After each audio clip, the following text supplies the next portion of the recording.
Receive. Introduce your partner to the world. Okay. All right, so let's see. So first of all, this is Nana Ama Antoine. You got big head. Rude. But okay, she has a medium head, that's what. Okay. Great singer, humble, gorgeous, genius, hardworking, she's super diligent. Doing good. And she is my best friend.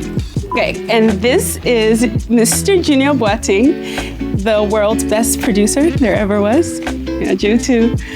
He is an incredible man of God that I am blessed to call my fiance and future husband. Yeah, well, we'll end it here for now. When and where did you first meet?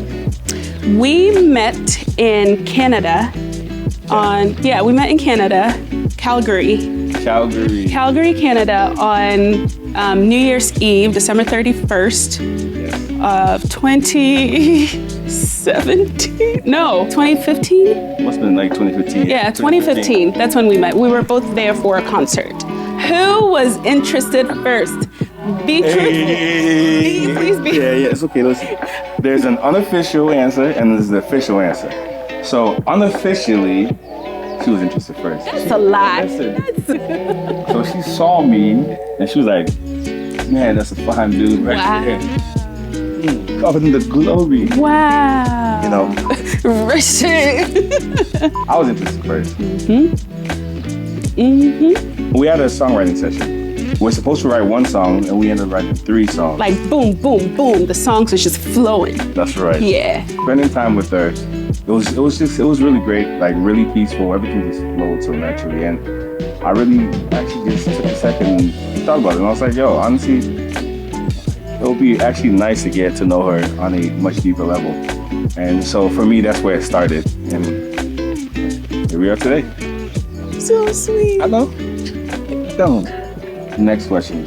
How long was your first date? A trick question of sorts. So we have been in long distance relationship for the entire duration of our relationship. So, but our first date in person was actually a 72-hour date because he came to visit me, and I am living on the West Coast. So he came to visit me, and our first time seeing each other, we considered that our first official date, which was him visiting me for the weekend. So 72 hours. That day was probably like one of the greatest dates I've been on. I'm not putting a lot on it, but the reason why is just we did a lot of different things that we both had never done before. We did an escape room. Yeah. That was actually nice. We went to the museum. Yeah. We went to this like immersion art gallery thing. It was fantastic. But no, he's a very adventurous person, so we do a lot of new experiences together, which is nice.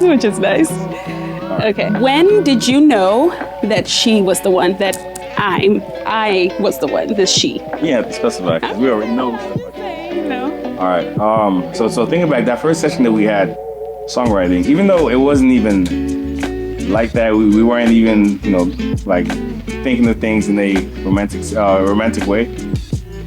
I think that instance actually was like the moment where I knew she was the one, because everything was just there. Like, so for me, that was my moment. That I just absolutely knew, like, yeah, I think this is the one for me. Yeah.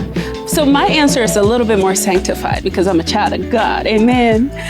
So with me, I think my process was very different than his was. His was like, I'm in, this is it. And I was just kind of like, oh, let's seek God, and spent a lot of time in prayer. A lot of time in prayer and seeking God's confirmation, which he did. God let me know several times in dreams, through confirmations through other people, and other things of that nature. So it was when I knew, and here we are. Who's a better cook? I'm the better cook. Wow. Easy. She didn't even think about that. Babe, you boil water and you put an egg in it. So he does make stew and tries to make jello. He recently learned how to fry plantains. so first of all, my mom is in Ghana right now looking at this video probably. Mom, oh boy. Ma. You already know. Man. But you try, which is good. But no, I'm most definitely the better cook in this situation. Who is more romantic? You didn't even let me finish the question. I sensed the question in the spirit. Who is more romantic? Pretty cool, I said, man. Wait, you have to answer. I already answered. Okay, I think it's a tie. I think we are equally as romantic, but Junior's a little bit more creative with it than I am. So I tend to stick with dinner and Wait, hold on. buying him a tie. But Yo, see, the way she answered that was so perfect. It was so political. because it's true. It's a tie, but Junior is better. More. Who said I love you first? I did, actually. Yeah, he did. I think it was on our first 72-hour date. He told me he loved me, and I was like, So, okay. that's I'm like, oh, yeah, that's why I love you. Yeah. But I meant it. Yeah. And it caught me off guard. I was shocked. I was like, oh, already?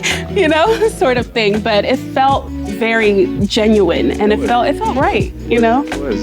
So, And I did it with no expectations. yeah. It's cool. Yeah. And I said it back shortly thereafter. Like I said, my process is a little different than his, but I love you, babe. Okay. All right. What do you love about each other? So one thing I love about her is just her love for God. Like she loves God so much, and that's actually like the center of our relationship. Number two, I love how much of a lover she is. She has a big heart. Like she has a huge heart. Like she's so caring, so sweet. She can connect with anyone. Like, it's amazing. It's amazing. Things that I love about you, I echo your sentiments. Number one is his heart and his passion for God. I think that was just something that everybody that knows you, has experienced you, can say, like, Junior genuinely loves God and aspires to be more like Christ in every way. I also love how you love your family. He's a huge family guy, and it's one of the things that attracted me to you, honestly, in the first place, is not just how you love your family, but how you love my family and my babies, Ethan and Oliver. The list is super, super long, could go on and on forever. But the third thing that I love about you is how supportive and encouraging you are. Sometimes I tend to get lost in stuff happening, and he's always there like, babe, you got this, you can do it, you do great things, and that means a lot to me. So thank you for that. Oh, I appreciate it. What is one thing that your relationship has taught you? That's a good question. It's a great question. Go. I'm so thank you. Okay. I think for me is to trust God through everything, trust the process and trust God. Number two, the importance of patience, because there are things that I wanted to happen like boom, boom, boom, but God had to say, slow down and let things flow in the way that they will. But then also just keep an open mind and be adventurous. He has the craziest ideas, and I'm always down for the ride. So. You're always down, so that's good. Yeah. One thing that this relationship has taught me, being able to, support one another, lean into one another. I'm so used to doing things like by myself. Sometimes just because you can do everything doesn't mean you have to. Like it makes so much sense when you utilize the resources, and in this case, human resources. And she, in just a short amount of time, it's been such a blessing in so many ways. Like she's helped me to just do so much that I know for a fact, like I wouldn't have done those things by myself. And this relationship really has taught me, the importance and the essence of supporting one another, being to one another, and just being there, build each other up. So, yeah. So that's us. That's us.